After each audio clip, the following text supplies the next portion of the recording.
Hello mga ka-showbiz! Duguan si Liza Soberano sa kanyang pelikulang Lisa Frankenstein na nakakatapos lamang ng showing at premiere kasama ang mga bida na sina Kathryn Newton at Cole Sprouse.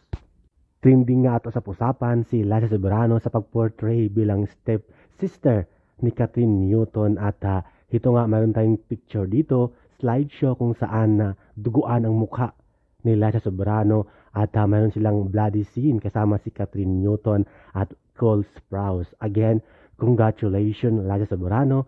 Ito yung first blockbuster Hollywood movie mo at mayroon pa next time. Ayon sa mga balita, mayroon pang gagawing pelikula sa Hollywood si Liza. Ito ay isi-shoot sa Pilipinas kung saan under American Film at Hollywood Film.